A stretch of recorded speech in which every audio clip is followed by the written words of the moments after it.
भगवान शंकर कहते हैं, हे देवी, जिस मनुष्य को भगवान ने कान दिए और वो मनुष्य अगर अपने कानों से जिसने भगवान का भजन नहीं सुना, जिसने भगवान की कथा नहीं सुनी, उस मनुष्य का कान मनुष्य का कान नहीं बल्कि सांप का बिल है। अब जो कथा नहीं सुन रहा होगा समझ लेना, उसका कान नहीं क्या है, सांप का बिल है। कहते हैं जिस मनुष्य का सिर अपने बड़ों के चरणों में नहीं झुका, अपने गुरुदेव के श्री चरणों में नहीं झुका, उस मनुष्य का सिर नहीं, कहा कड़वी लौकी के समान है। भवानी, जिस मनुष्य के नेत्रों ने कभी भगवान का दर्शन नहीं किया, उस मनुष्य के नेत्र नहीं है। कहा फिर क्या है? कहा मोर के पंख पर बने नकली आंख के समान है। और तो और हे भवानी, जो नहीं करई का करई राम गुण गाना। जिस मनुष्य की जिह्वा ने भगवान के नाम का गुणगान नहीं किया, भजन नहीं किया, उस मनुष्य की जिह्वा क्या है? तो कहते हैं कि जी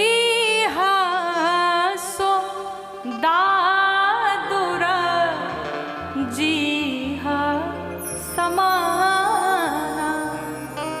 उस मनुष्य की जिह्वा मनुष्य की जिह्वा नहीं बल्कि दादुर की जिह्वा है। अर्थात अमर कोश में दादुर के कई अर्थ बताए गए, लेकिन दो अर्थ आप समझिए। एक है मेढक। मेढक को देखा है? दिन रात टर किए रहता है, कोई सुनता है क्या? अगर आप भी भजन नहीं करेंगे तो घर में वैसे ही टर चिल्लाते रहेंगे, कोई सुनेगा नहीं। और दूसरा है चमगादड़। चमगादड़ को देखा है आपने कभी? कैसा रहता है? उल्टा लटका रहता है। रीजन क्या है? वो जिस मुख से भोजन करता है उसी मुख से क्षय भी करता है। अर्थात मलमूत्र का त्याग भी उसी मुख से करता है। अब आप विचार करिए, जिस मुख से भोजन उसी मुख से क्षय। तो भगवान शंकर कहते हैं, हम नहीं कह रहे हैं, बाबा कहते हैं यहाँ पे कि जिस मनुष्य की जिह्वा ने भगवान का गुणगान नहीं किया, भजन नहीं गाया, उस मनुष्य की जिह्वा कौन सी है? चमगादड़ की है। इसलिए अब से हम अगले 4 दिनों तक कुछ कहेंगे नहीं। अब जो मेरे साथ में भजन गाएगा हम समझेंगे मनुष्यों वाली है, जो नहीं गाएगा हम समझ जाएंगे चमगादड़ वाली। इसलिए कहना ना पड़े।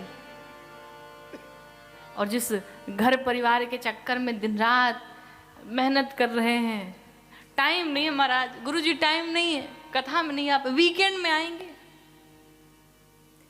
यही परिवार, यही आपके बच्चे, आपके मरने का 10 मिनट भी नहीं बीता होगा, वो इस विचार में नहीं बैठेंगे कि थोड़ा माँ के लिए रो लें, थोड़ा पिता के लिए रो लें, क्योंकि इन्होंने मेरे लिए बहुत किया। नहीं, वो इसलिए बैठ जाएंगे कि कौन सी प्रॉपर्टी किसके किसके नाम से होगी। गलत कह रहे हैं क्या?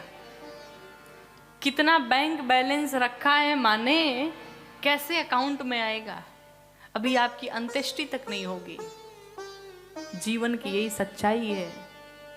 आप जो परिवार के लिए कर दे, करना चाहिए। आप गृहस्थ धर्म में है तो करना चाहिए बच्चों के लिए, लेकिन हर चीज की एक लिमिट होती है। आप जो कहीं दान करते हैं ना, तो वो दान किसी और के लिए नहीं करते हैं, आप स्वयं के लिए करते हैं, क्योंकि यही आपके साथ में जाने वाला है। दूसरा कुछ आपके साथ नहीं जाएगा। जाएगा तो यही आपका किया हुआ पुण्य, यही आपका किया हुआ दान आपके साथ में जाएगा। जितना हो सके दान कर लीजिए, जितना हो सके परमार्थ कर लीजिए, जितना हो सके भजन कर लीजिए, कीर्तन कर लीजिए, भगवान का स्मरण कर लीजिए।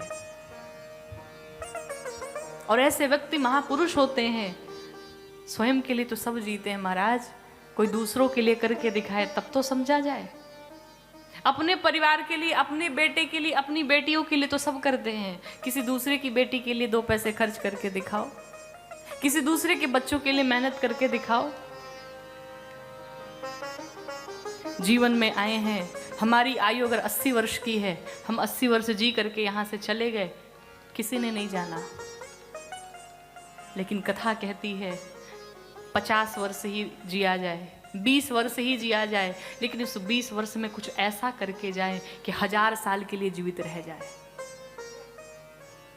लोग जाने कि कोई आज इस धरा से गया है, लोग आज जाने। आपके घर वाले आपके लिए रोए तो कोई बड़ी बात नहीं है, क्यों? उनका स्वार्थ रो रहा है, आप चले गए, अब खर्चे कैसे आएंगे, अब इतनी मेहनत कौन करेगा। लेकिन अगर बाहर वाले भी आपके लिए रो पड़े, आपके जनाजे के पीछे हजारों हजारों के लोग चल पड़े, तो आप समझिए आपका जीवन सार्थक हो गया। जो आपको नहीं जानते वो भी अगर आपके लिए रो दें, उनकी आंखों में अगर आपके लिए आंसू आ जाए, तो आपका जीवन सार्थक हो गया। तब आप समझिए कि वाकई में मैंने अपने जीवन में कमाया है। किसको कमाया? लोगों का प्यार कमाया, लोगों का आशीर्वाद कमाया।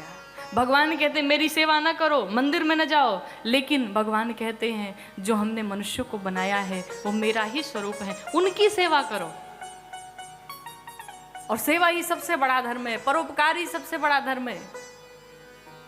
और ये हम सबकी बड़े सौभाग्य की बात है कि हम सभी के बीच में ऐसे महापुरुष हैं, ऐसे अनेकों महापुरुष हैं। और आप सब बड़े बड़भागी हैं कि आज यहाँ पर कई वर्षों से इस सिद्धाश्रम धाम को जिसने बनाया, जो आदिवासी बेटियों की सेवा में लगे हैं, जो उन छोटे छोटे नन्ही नन्ही परियों को खिलाने पिलाने के लिए, पढ़ाने के लिए दिन रात एक करके मेहनत करते हैं, आपसे सहयोग लेते हैं। आप सबके सहयोग से जो उन बेटियों की रक्षा कर रहे हैं, जो उन बेटियों को पढ़ा रहे हैं, उन गौ माताओं की सेवा कर रहे हैं, आप यहाँ सौभाग्यशाली हैं कि आपके बीच में कोई ऐसा व्यक्तित्व बैठा हुआ है। ऐसे हमारे पूज्य राजराजेश्वर गुरु जी, एक बार उनको मैं बारंबार प्रणाम करती हूँ कि जो अपने परिवार के लिए नहीं बल्कि उन 1000 बच्चियों के लिए मेहनत कर रहे हैं ताकि उनका भविष्य संवर सके। तो हमारा आपका भी दायित्व बनता है, फर्ज बनता है कि हम सभी जिस योग्य हैं उस प्रकार से सहायता करें, उस प्रकार से उन बेटियों की मदद करें। तो ये कहने की बात नहीं है, कहना न पड़े, जितने भी लोग सुन रहे हैं हमें, वो अवश्य आए और यहाँ पर सहयोग करें, जो भी जिस योग्य है, क्योंकि यही सबसे बड़ा धर्म है। किसी साधक ने लिखा कि जिस बच्चों के पीछे पड़े हो, जिस परिवार के पीछे पड़े हो, वो तुम्हें छोड़ जाएंगे, वो अपना जीवन जिएंगे, तुम्हारी सेवा करने के लिए नहीं बैठेंगे। लेकिन जिसे आप नहीं जानते हो, अगर उसके लिए 2 कदम आप चल देते हैं ना, तो जीवन भर आपका एहसान मानता है।